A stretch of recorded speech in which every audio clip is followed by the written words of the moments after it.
Albert Einstein once said, everybody's a genius, but if you judge a fish by its ability to climb a tree, it will live its whole life believing that it is stupid. Ladies and gentlemen of the jury, today on trial we have modern day schooling. Glad you could come. Not only does he make fish climb trees, but also makes them climb down and do a 10-mile run. Tell me, school, are you proud of the things you've done?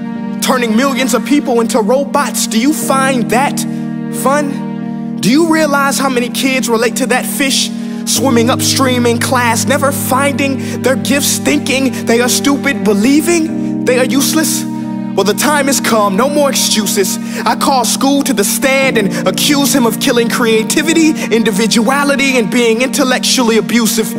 He's an ancient institution that has outlived his usage. So, Your Honor, this concludes my opening statement, and if I may present the evidence of my case, I will prove it. Proceed. Exhibit A. Here's a modern day phone. Recognize it? Here's a phone from 150 years ago. Big difference, right? Stay with me. Here's a car from today, and here's a car from 150 years ago. Big difference, right? Well, get this. Here's a classroom of today, and here's a class we used 150 years ago. Now, ain't that a shame? In literally more than a century, nothing has changed. Yet you claim to prepare students for the future?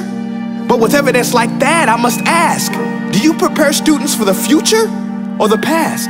I did a background check on you and let the record show that you were made to train people to work in factories, which explains why you put students in straight rows, nice and neat, tell them sit still, raise your hand if you want to speak, give them a short break to eat, and for 8 hours a day, tell them what to think. Oh, and make them compete to get an A letter which determines product quality, hence grade A of meat.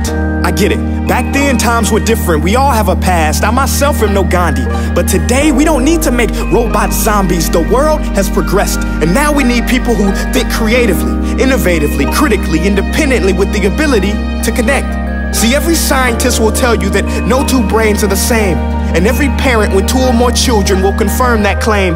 So please explain why you treat students like cookie cutter frames or snapback hats, giving them this one-size-fits-all crap. Watch your language. Sorry, Your Honor, but if a doctor prescribed the exact same medicine to all of his patients, the results will be tragic. So many people would get sick, yet when it comes to school, this is exactly what happens, this educational malpractice, where one teacher stands in front of 20 kids, each one having different strengths, different needs, different gifts, different dreams, and you teach the same thing the same way?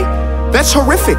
Ladies and gentlemen, the defendant should not be acquitted. This may be one of the worst criminal offenses ever to be committed. And let's mention the way you treat your employees. Objection. Overruled. I want to hear this. It's a shame. I mean, teachers have the most important job on the planet, yet they're underpaid?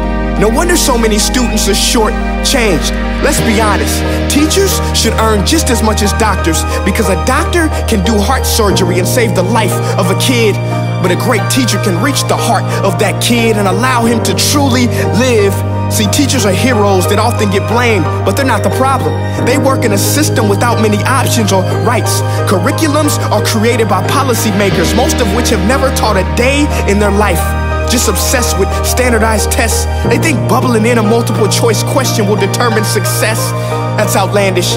In fact, these tests are too cruel to be used and should be abandoned, but don't take my word for it. Take Frederick J. Kelly, the man who invented standardized testing, who said, and I quote, "These tests are too cruel to be used and should be abandoned." Ladies and gentlemen of the jury, if we continue down this road, the results will be lethal. I don't have much faith in school, but I do have faith in people. And if we can customize healthcare, cars, and Facebook pages, then it is our duty to do the same for education, to upgrade it, change it, do away with school spirit, because that's useless.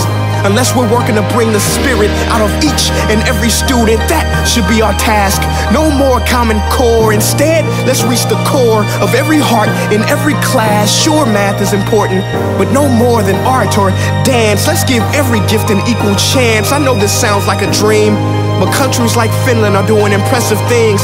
They have shorter school days, teachers make a decent wage, homework is non-existent, and they focus on collaboration instead of competition. But here's the kicker, boys and girls. Their educational system outperforms every other country in the world. Other places like Singapore are succeeding rapidly. Schools like Montessori, programs like Khan Academy. There is no single solution, but let's get moving. Because while students may be 20% of our population, they are 100% of our future. So let's attend to their dreams, and there's no telling what we can achieve.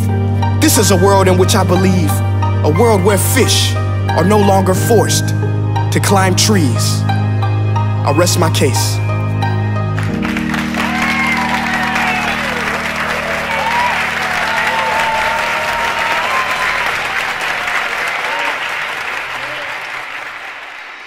Hey guys, my name is Prince EA, and I want to say thank you so much for watching my video. But now, I want to know what you think.